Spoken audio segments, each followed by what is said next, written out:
everybody, the truth teller here for newscaller.com. We have a story in the city of Hesperia that's kind of flying under the radar.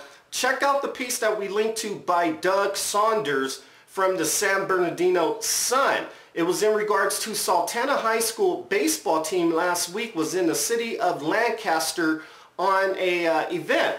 Apparently, for some reason, the coach became suspicious of the bus driver that chartered them out there, and she advised him his services were no longer needed because she thought he was under the influence of a controlled substance. My question, as I started to read the piece was, well, what exactly was going on to make this coach think that? Was he displaying the symptoms when they initially got on the bus, or was it only afterwards, after the event?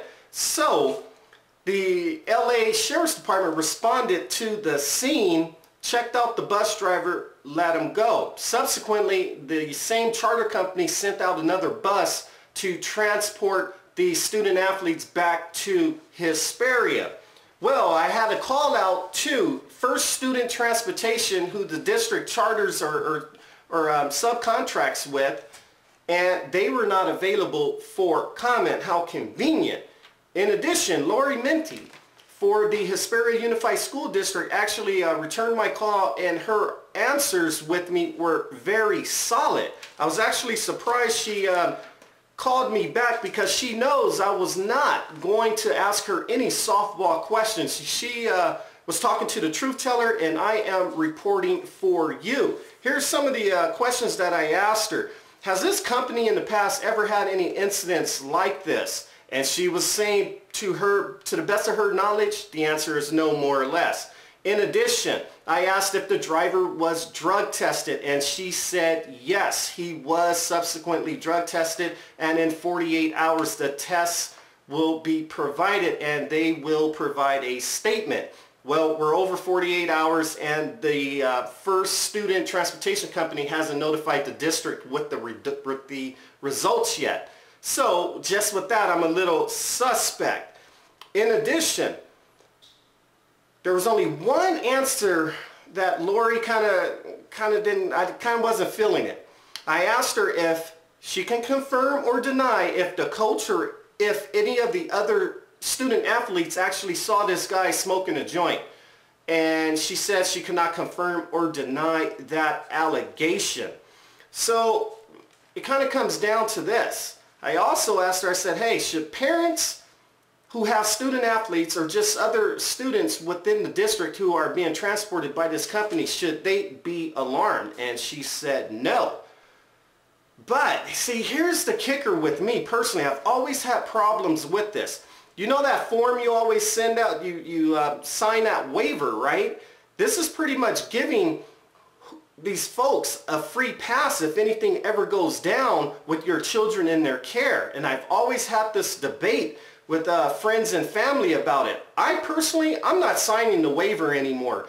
If they have my children in their care, we as parents are expecting them to be on the up and up. And if they have engaged in any type of illegal activity, or if they have some negligence, they need to be held responsible. So that's just my opinion on that waiver. It's giving them way too much of a pass, and I can't even deal with it anymore.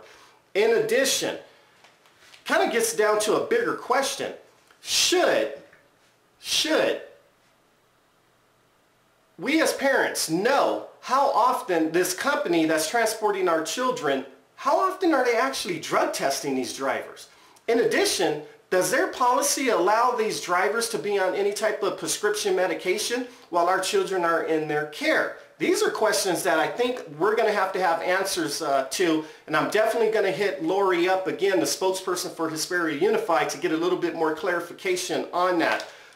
Because do you really want your child riding in a bus, being transported on the freeways, and considering these buses do not have seatbelts for our children, if you got a driver on Ritalin, Prozac, Zoloft, Xanax, right? So that's another question just to kind of get into. And in addition, do they test for alcohol? So that, you know, yeah, we're getting into rights of employees, but hey, our students, our kids are in their hands, so we need to know that they're on the up and up. So Overall, I'm going to stay on this story. Hopefully by tomorrow or Wednesday, they will have a statement as to what the results of this driver was, if they came back positive or negative. What's also a little bit kind of fishy on this one, check this out.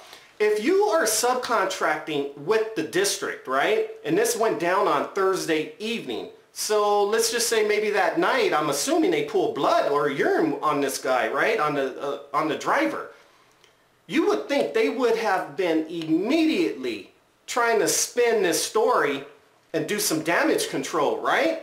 You would also think that they would at least on the onset say, okay, the results are coming in this day.